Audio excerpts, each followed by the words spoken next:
Black Beauty, Chapter 5, Ginger's Story.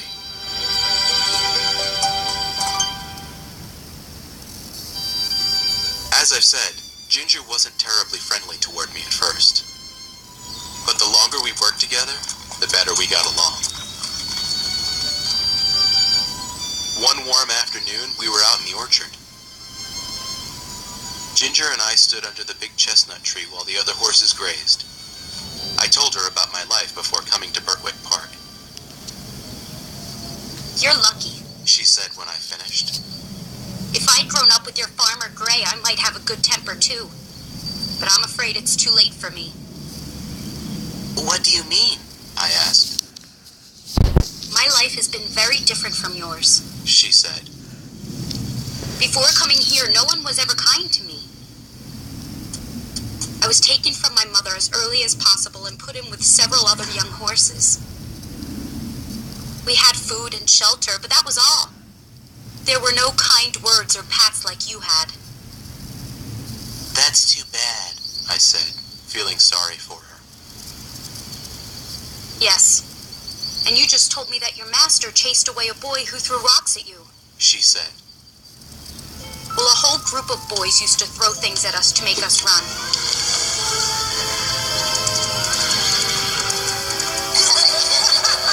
And if my master ever noticed, he didn't seem to care.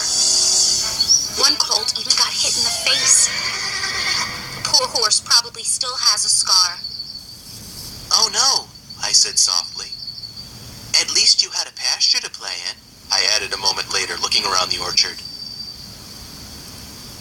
That must have been nice. I suppose so, Ginger said. But when it was time for my training, things got much worse. Do you mean when you had to wear a bit? I asked. It took me a while to get used to that. She swished her tail. I mean all of it. When the men came to catch me in the field, they were in a hurry. They chased me into a corner, then one of them grabbed my mane and another grabbed my nose. They held me still while a third man put on my halter. Then they all dragged me off to the stable, hitting me when I didn't go fast enough. There was more to Ginger's story. She explained how she had been shut up in a stall day after day. The men had handled her roughly while training her. They'd never let her understand what they wanted before forcing her to do things. Often they made her run around at the end of a long rope until she was completely exhausted. When she didn't behave perfectly while being ridden, they put a painful new bit in her mouth. What a terrible way to get trained, I said. Ginger snorted in agreement. Things didn't get any better once her training was finished. Her first master sold her to a horse dealer. The dealer wanted me to match another chestnut horse, she said.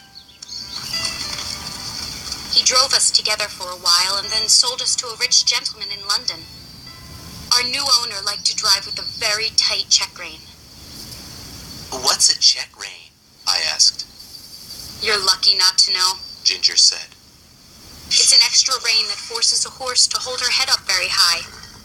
I like to toss my head and hold it high, but it's tiring to be forced to do it.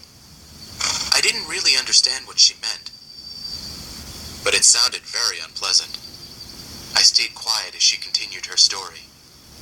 My new master used a harsh bit as well, she said. And we often had to stand for hours waiting for the mistress outside a party. If I dared to stamp my hooves or move, the coachman whipped me. How terrible, I exclaimed. Soon I began to kick or bite whenever anyone came to harness me. I was miserable and sore all the time. One day I couldn't take any more. When they hitched me, I started to jump and kick. I soon broke free, and that was the end of that place. Is that when you came here? I asked. No. I was sold to a different gentleman whose groom was impatient and cruel. If I didn't do as he ordered right away, he hit me with a broom or whatever else was handy. One day I bit him. Soon after that I was sold again and ended up here. It was a very sad tale. When she was finished telling me about her past, we just stood there for a while, watching the other horses.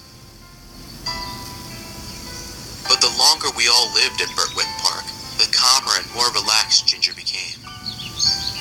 The men noticed it too. That horse is getting much better, James said one day after Ginger let him rub her forehead. She'll be as good as Black Beauty soon. John agreed.